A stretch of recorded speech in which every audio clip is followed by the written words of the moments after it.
We start in Kenya, where at least 17 children have died after a fire swept through a primary school. At least 17 boys have died after a fire swept through their primary school dormitory in central Kenya. 18 children have been confirmed dead and 70 others remain unaccounted for following a night fire at the school. Many of those who perished in the fire burnt so bad that forensic teams have been unable to identify them. 13 more contracted debilitating and life-threatening burns. Fortunately, at this juncture, I am afraid that we cannot provide conclusive information on some of the questions the public and members of the press could be having. Tuko na ushungu na sitasema maneno ingine. Don't really rush to make conclusions about the numbers. Stakeholders in the education sector are faulting the government for failing to enforce the safety standards in schools. More than 2,000 people tried to help rescue the children, many of whom were sheltering under their beds.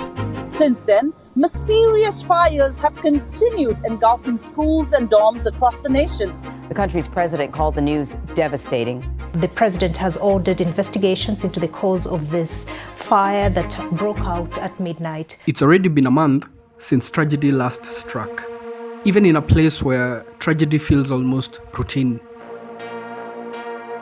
The latest incident, where 21 children lost their lives, briefly dominated headlines.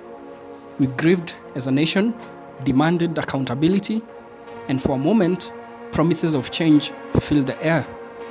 But like clockwork, life moved on. The uncomfortable truth is that apathy has quietly become our national coping mechanism, and we have to ask ourselves, why?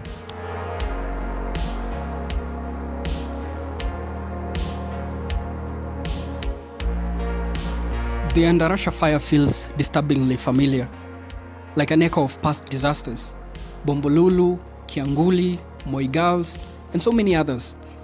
Each of these tragedies reveal the same underlying issues: overcrowded dormitories, a blatant disregard for fire safety, and an education system that treats students less like children and more like prisoners. The pattern is too clear to ignore, and yet, somehow it is ignored. We find ourselves caught in a cycle of grief, outrage, and ultimately silence. It's not that we forget, but perhaps over time, we've learned to disengage as a form of survival.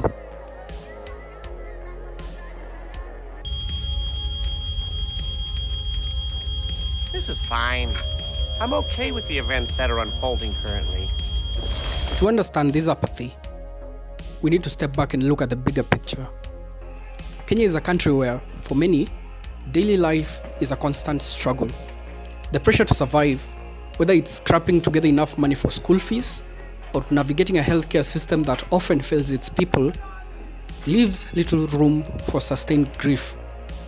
When a tragedy like this occurs, it feels like an additional weight on an already burdened back. So we disconnect.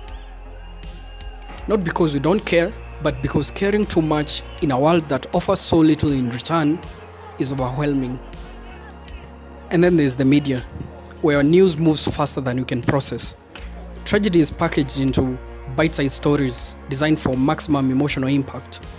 Politicians rush to the scene, cameras in tow, offering platitudes and promises of investigations. So the only reason we came today is to start in solidarity with the parents here and to offer our shoulders for them to lean on. That rarely lead anywhere.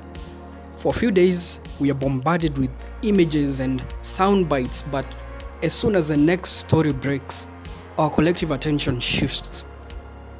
It's not that we don't care, it's that we don't know how to keep caring when everything around us is in constant motion. Stop it, please, I beg you! Yet, beneath the surface, this is about more than media saturation or the pressures of daily life.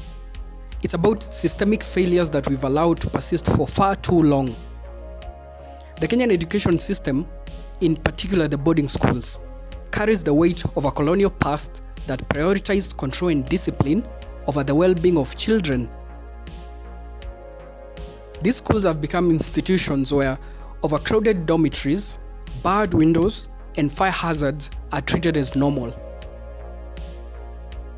The fire extinguishers, if they even exist, are more ornamental than they are functional.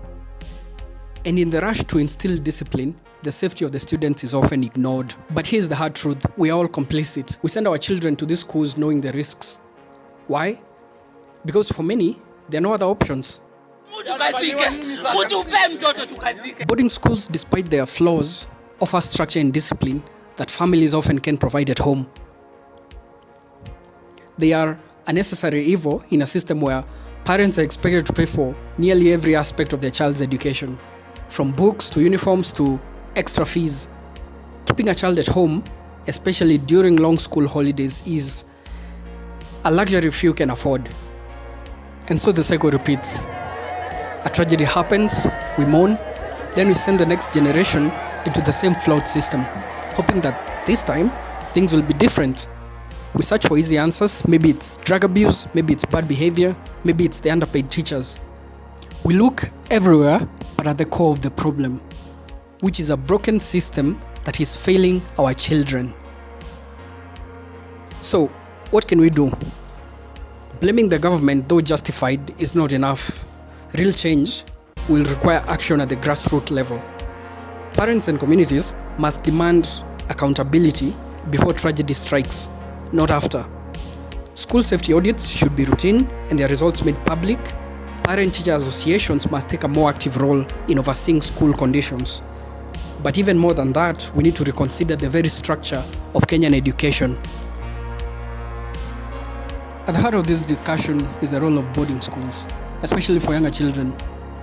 Why do we continue to send children, many barely 10 years old, away from home to live in environments that feel more like prisons than schools? At such a young age, children need the emotional and psychological support of their families.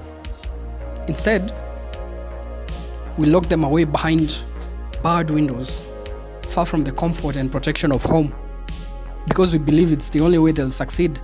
But in reality, this system is consistently failing them. The fire at Hillside Endarasha was preventable, and so are the fires at Bombolulu, Kianguli, and Moi Girls. And so will be the next one, unless we stop accepting this failure as inevitable. We need to care long enough and hard enough to force real change. Otherwise, we're just waiting for the next set of coffins to be carried out of another school. And this time, we won't be able to claim ignorance. This is our moment to break the cycle. The question is, are we gonna take it?